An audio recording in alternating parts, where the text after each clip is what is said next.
is ASSI Video Journal Club. This is an innovative program of ASSI in which young researchers like me have been provided with an opportunity to present our research work or published work. And I thank the office bearers of ASSI for giving me this opportunity. The topic that I have selected for my presentation is disability or outcome assessment in patients with spinal ailments. Outcome assessment is an important research area in the field of spine surgery, mainly because it is essential to understand the disability following the spinal ailments and also to understand the importance of various complex treatment options available for this. When I looked at the literature, this was an article published in Lancet 2012, which studied the years lived with the disability, and they find that backache tops the list. In other words, low backache is one of the most important disorder that causes significant disability in patients in the working age group. So the problem is complicated even more by the fact that the chronic low backache is a heterogeneous condition. There are various groups of healthcare providers are involved in the treatment, like spine surgeons, interventional anesthesiologists, psychiatrists, rehabilitation specialists, pain medicine specialists, chiropractors, etc. And the problem here is that while it is that the management is fragmented into different management spheres, there is little or no interaction with one another. So in this background, it is difficult to identify which treatment helps patient and which treatment is better over the other. So if one looks at the treatment options available in the market for spinal ailments, we have various treatment options, like as I mentioned earlier, starting from massage to injections and even surgery. And these are some of the treatment options that has been described in literature, and their importance has been identified. And then the surgical options, we see each year we see newer and newer surgical techniques coming into market. So, but then how much all these treatment modalities are helping the patients? What is the real benefit to the patient? Are we simply experimenting? We do not know. And to understand this, it is essential to have a very good outcome assessment tool. So disability and outcome assessment tools are important for appropriate diagnosis, to understand the severity of spinal ailments, to decide on the need for treatment, to compare various treatment strategies, and also to make certain policy decisions, especially for workplace disability assessment and compensation, and to understand the patient satisfaction. For all these things, we need to have a good outcome assessment tool. Unfortunately, just like the countless number of treatment options that we saw, even for the outcome assessment in the field of spine surgery, there are various countless number of outcome assessment tools described in literature. So Claire Bombardier in his article, he has summarized and provided some general recommendations on what are the components that a disability assessment score or tool should address. So pain, of course, definitely is most important. Back-specific disability, general disability, work status, and patient satisfaction. Among these, we consider pain, back-specific disability, and work status are the three things which our patients are more concerned in their day-to-day life and for which they come for treatment. While if we are undertaking some research in the field of spine, then I think it is important to address the general disability also using some sort of scales. One area that was missing here is in these recommendations is psychological component. Many others have stressed on including assessment scoring tool for assessing the psychological component also. So now these are the domains, and let us look at the various assessment tools available for assessing these. So these are the scales available for assessment of the pain, and these are some of the scales available for assessing the back specific disability in patients with spinal problems. And if I look at here, the Oswestry Disability Index questionnaire is one of the most important index questionnaire, which is probably most popular also, and we are going to discuss that in detail a little bit later. Now, these are the scales again used for assessing the generic health of the patient, and these are some of the scales used for psychological health. So, what does this convey? So many different rating scales or the questionnaires available in literature. It indicates that the search for an ideal disability assessment questionnaire is still not complete. So what is an ideal disability score or the questionnaire assessment outcome assessment tool? So an ideal assessment tool should have validity, reliability, and responsiveness. When we talk of validity, it should actually measure what it is supposed to measure. To put it in simple words, if we are talking about measuring water quantity, a liter jar is an ideal or a valid instrument and not a measuring scale. So, but then it is not as simple as that. The validity has got, when it comes to an outcome assessment tool or a questionnaire, the validity has got so many components like content validity, whether the components of the questionnaire, they actually reflect the real day-to-day disability or the disability that the patient have in their day-to-day activities, and whether the questionnaire, the structure of the questionnaire, how much it reflects different dimensions of the disability. And the construct validity is another issue which need to be addressed. How much it is consistent with the hypothesis. And also cross-cultural validity. This refers to the reflection of performance of the items. How much the the scoring system has been culturally adapted to a different system or a language, how the measurements reflect the performance of the items of the original version. So that is the cross-cultural validity.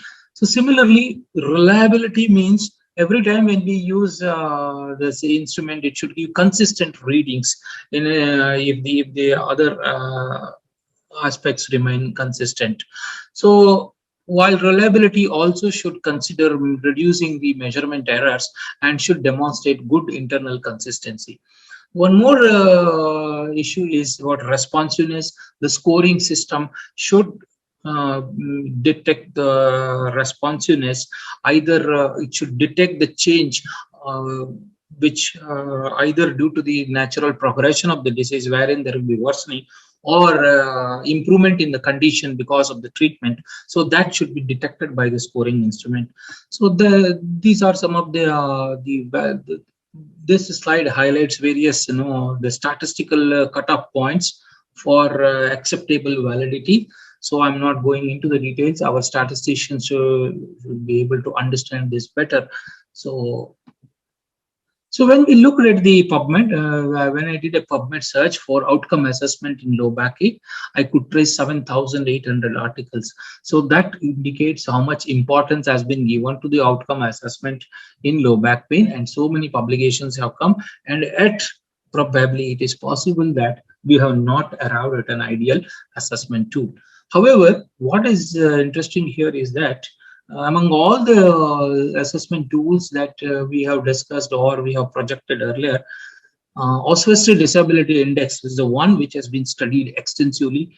When we do a PubMed search, I could trace 671 articles, which means this is a one assessment tool which has been used extensively, and that means this must have been a most accepted disability tool, especially for back-specific disability assessment. So this was a tool developed in 1980 by Fairbank and others. It was it was extensively used for last 30-40 years, translated into many languages, and cross-cultural adaptation was done in 24 languages with 27 versions are available. So this is a systematic review which shows that, and the original version itself has been validated by many authors like Fairbank, Kopek, Fisher Johnson, etc. So ODI directly measures the pain-related disability. It is a very well validated core outcome assessment tool. It has demonstrated excellent psychometric properties even in translated versions. It has got a good reliability. The floor and ceiling effect have been studied and found acceptable, and it is very easy to use and score. And that is why it has become a very popular instrument, and it has been used extensively in most of the spine research, as well as even in day-to-day practice, especially in the Western literature. However, what about its use in Indian literature?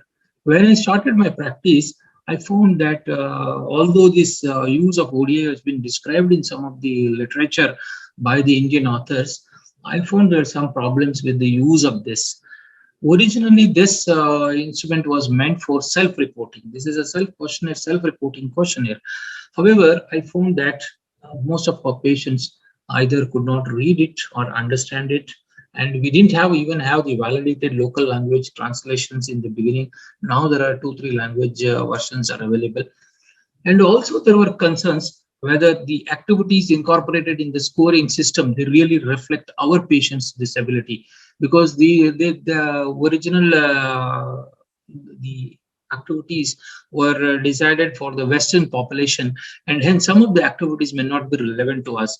Like our needs of the personal care are different compared to the Western population, and our occupation demands are also different.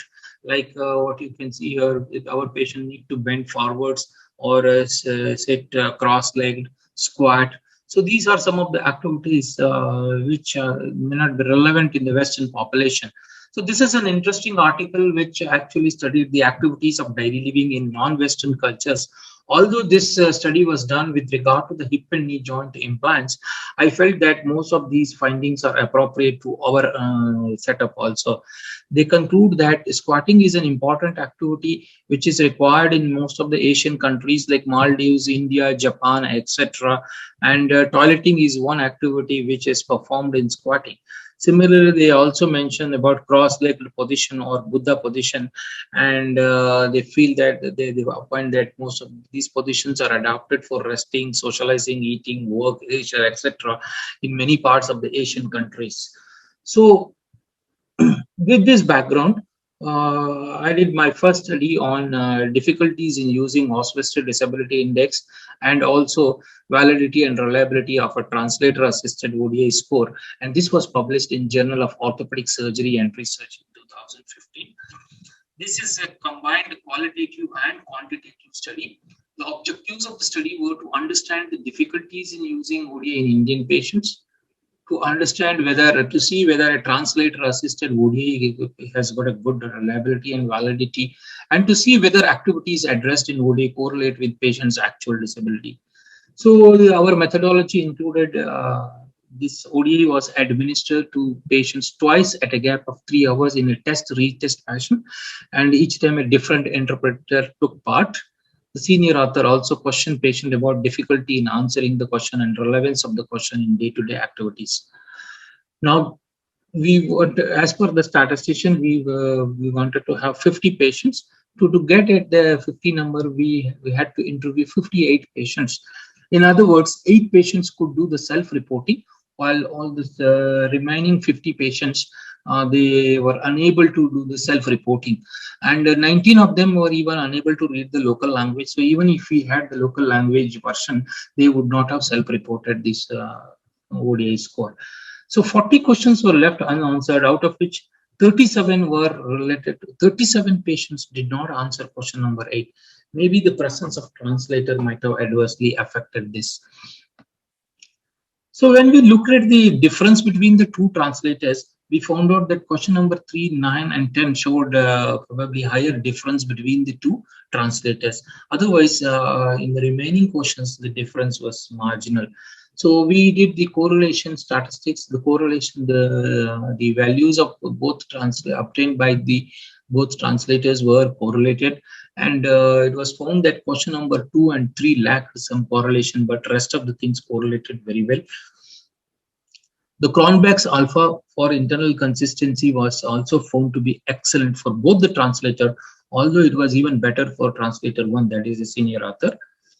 So in a nutshell, while we were able to demonstrate a good internal consistency in the form of a good Cronbach's alpha for translator assisted ODI, we found that majority in our study population could not do the self-reporting. The responses to question 3, 9, and 2 some difference between the two interpreters, and question number 8 was not answered by many. Then we also looked at the qualitative data. As I said earlier, this is also, there was a qualitative part in which the senior author sat with the patient and discussed with the patient and trying to find out what is the most important activity in their day-to-day life that was affected by the backache. And we found that the two activities, getting up from floor and bending forwards, these were the two activities which were affected in a significant number of patients, but was not represented in the Oswestry Disability Index score. Similarly, the patient's perception of severity or disability versus the Oswestry based on the disability severity based on Oswestry score showed some discrepancy. So why did this happen? So we looked at the answers of we looked at the patient's explanations for various questions. When we interviewed the patient, we also made an attempt to find out whether the patient was able to understand the questions correctly. So the maximum problems were noticed in question number 3. We found that the understanding of the patient's understanding of the responses were not appropriate by the patient. So if patients were asked to do a self-reporting, there is a huge risk that they can speculate the answer. For example, many of the patients with the backache, they were advised not to lift weight either by the physician or by their well-wishers. So although they have become better with regard to the back pain and were able to do most of the activities, they would have avoided lifting weights, and hence when they were asked to score, they would have scored this last option, that is 5 points, or when you translate into 100 it becomes 10 points. So which contributes significantly to the Oswestry the total disability score and gives a wrong picture about the patient, although the patient is not disabled. Similarly, the response for 0.2 or a score of 2. So pain prevents me from lifting heavy weights off the floor, but I can manage if they are conveniently placed. It is a standard practice that even if the patient is not disabled or is a manual labor and he carries heavy weights, it's a practice that they keep the weight on a slightly elevated surface so that it helps them to carry the weight. So where should he answer? Ideally, he's not disabled. He should tick the score 0. But then the wordings of the response is such that he could tick this answer because he feels that he's doing it from a convenient position, and hence this answer should be ticked. So this is unnecessarily contributing to the excess disability, although he does not have the disability. Similarly, with regard to the social life, when the question was asked about social life, the standard, the answer is, other than work, what else social life? Occasionally, we go for functions of our relatives. So how to take a correct answer? There is a possibility that they may take some answer based on their assumptions. So weightlifting, walking more than 2 kilometers, traveling other than the workplace, these are some of the activities which actually many people do not use in their day-to-day activities, and hence they find that it is difficult to answer.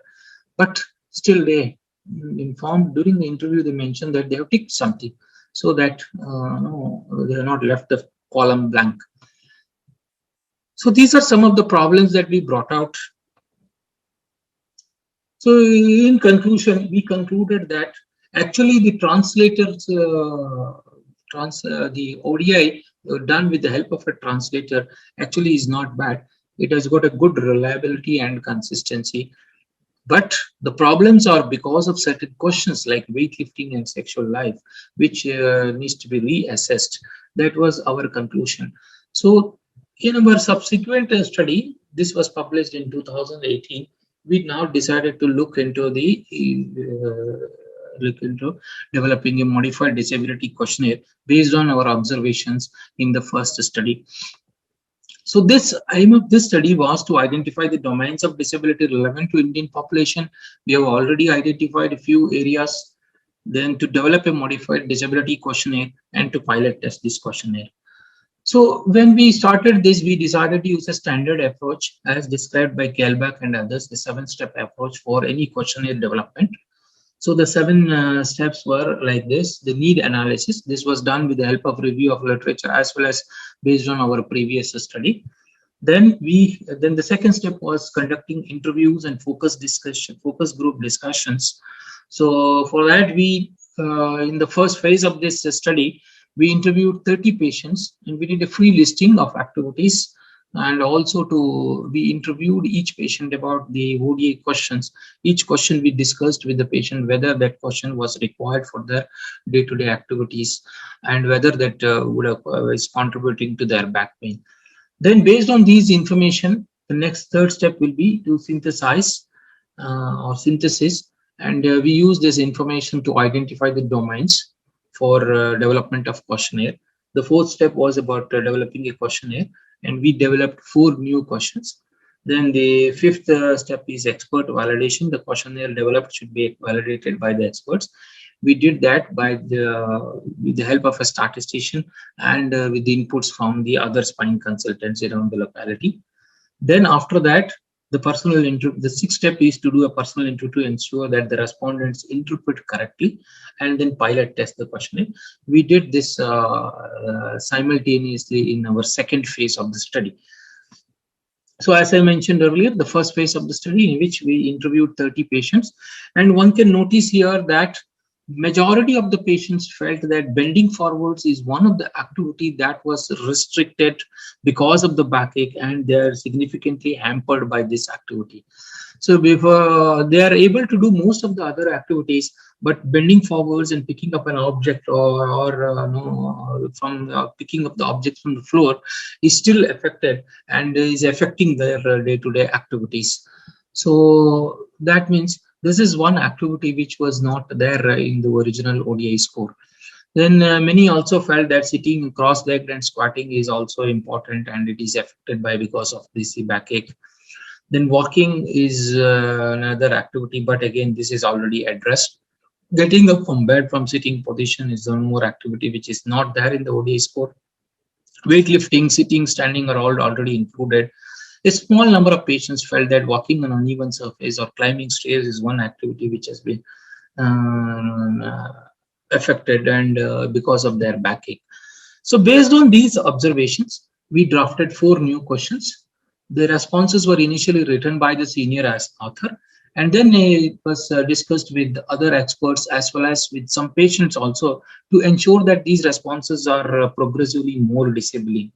So when we look at the ODI score, the scale is such that this can be scored from 0 to 5, and with the progressively increasing the score, the levels of disability also progressively increases. So we needed to maintain that order even in these 4 questions, and this was done with the expert validation and subsequently confirmed by correlating with other standard ODI questions also. So these are the questions. Bending forwards is one of the important activity that we wanted to include, and these are the responses that we have written down. So when patient is able to pick up the objects from floor by bending his back and comfortably work which needs bending forwards, so he scores 0. And then if he can do it but with some pain, he scores 1, like that. Similarly, we included a question on sitting on floor, which was one of the activity that patient felt is affected because of the backache. Although there is a question on sitting, separate question on sitting, which addresses about sitting in an easy or comfortable chair. So another question is about walking on uneven surface. And then we included one question related to the work status. Now, as I mentioned earlier, it is difficult to include all the activities across all the occupation, and that is why we thought that this is an important question which addresses combines all these disabilities into one. So by addressing the work status, the disability to work, we can actually address some of the activities specific to a particular patient. And this question was actually taken from one of the publications done in ICMR by Sharma and Sharma are during their study on epidemiology of musculoskeletal conditions. And I thought that this is a very good question which needs to be included. So we tested this on 88 patients. And as I mentioned earlier, we can see here that across all occupations, there's a significant number of patients who felt that these activities are required in their day-to-day activities and affected by the backache. So now we did the interview with each patient with regard to these questions. That is step number 6. And here we find that the sexual activity is one activity which has not been answered by many, and also it is not needed in routine activities. That's what many felt. Probably walking on uneven surface, although many felt that a significant number of people felt that it is required, but when we did this questionnaire, a significant number of people felt that it is not required also. So it is possible that this activity is required only in a few group of patients and may not be required in all the patients. So and that is why I feel the question on work status becomes important. So one more thing here is that one can see that question related to bending forwards was been answered by almost all the people, and many felt that it is an important activity. Similarly, the question related to the work status. So we did the Cronbach's alpha and we found that excellent internal consistency for the new items that we have included, better than the standard ODI. And we also correlated this with the other disability questionnaire scores, including the standard ODI, Roland Morris disability questionnaire and visual score, and the values were also good. Most of them are above 0.5, indicating good correlation. So in a nutshell, all the new items showed good internal consistency and good correlation with other scores. So our extended ODI score showed better internal consistency and reliability than the standard ODI. Questions related to the sexual activity and walking on uneven surface were not answered by many. So now we looked at the literature again with regard to the question on sexual activities. Many other authors have also have similar opinions, and they have advised to delete this questionnaire. With regard to the weightlifting, we had some issues in the first study, and in this study also we found that some of the patients were not happy or they felt that this question is not required. But then we also found that many of the people with the manual labors, they felt that this question is very important, and lifting weight is one of the important activity in their day-to-day life. So the problem with here is that the actual performance and the disability score may not match, as this was an interesting publication by Fisher and Johnson. They found out that the performance and the thing may not match. So how to go ahead with this? So we thought that this question, this is a one question which in which we can be flexible. We can keep this question in patients who are manual laborers, while in patients who are not manual laborers, maybe we can delete this question and include something else. So as I said earlier, walking on uneven surface and sitting on the floor were not answered by many people. So again here, we decided to see whether this can be merged with already existing questions. For example, there is already a question on sitting, question number 5. And the first response is, I can sit on any chair as long as I like. Now, can we use this response to see whether this also corresponds to sitting in the floor? So when I looked at the Auspicity Disability Index 5, who have scored 5, all those people who have scored 5, I looked at their ODI 12 score, and the majority of them have felt that their even sitting on the floor is acceptable, better. They have less disability even in sitting on the floor. Similarly, those who have ticked answers 1 to 5, which means for question number 5, which means that they're not able to sit in the floor, or they're not able to sit on any chair. They may sit only in the favorite chair. So in such patients, I looked at the scores of ODI 12, and I find here that they are significantly disabled. Many of them have ticked 4 or 5, indicating that we can incorporate the sitting in the floor in this response itself. A similar thing can be considered for walking. Walking on an uneven surface also can be included in the question related to the walking, and that is how we decided to interlink and omit these two questions. So in a nutshell, we have decided to know we decided to remove the question related to the sexual activity and replace with work status. A question related to the bending forwards, which has been added because in place of weightlifting, because that is the one question or one disability which almost all the people, all the patients with backache are bothered. And then weightlifting can be considered in patients with manual labors in place of question number 10, which is related to traveling, which may not be required for manual labors. While for people with the clerical and office work, the traveling becomes important, and hence we can keep alternate between these two questions. And as I mentioned earlier, question number 4 related to sitting and question number 3 related to walking, some responses were modified. And this is our new questionnaire, which is available in this journal.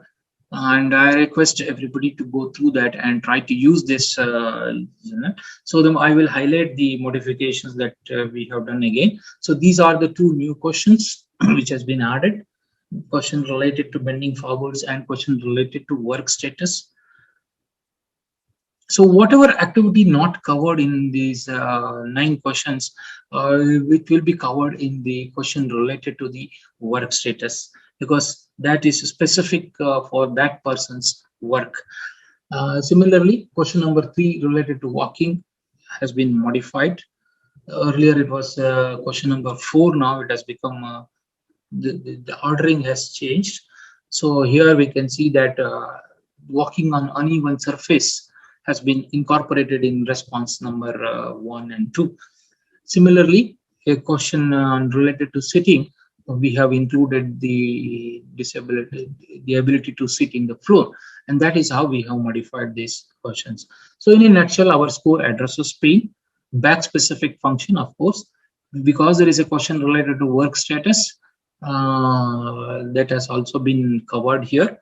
And maybe questions related to social life and traveling will address to some extent quality of life, although it does not address all the domains of general quality of life. So what is next? So it is essential that when we have a new questionnaire, it has to be tested across many centers. And I request most of the many centers and centers across India to use this, adopt this new questionnaire, and establish further reliability and validity. We also need to check the responsiveness of this questionnaire. Although because this questionnaire is molded on the ODI, we didn't change much except 1 or 2 activities, except 2 or 3 parameters, which are more relevant to our this thing. I don't see any reason why this will not pick up the responsiveness, but still that needed to be tested. Thank you all.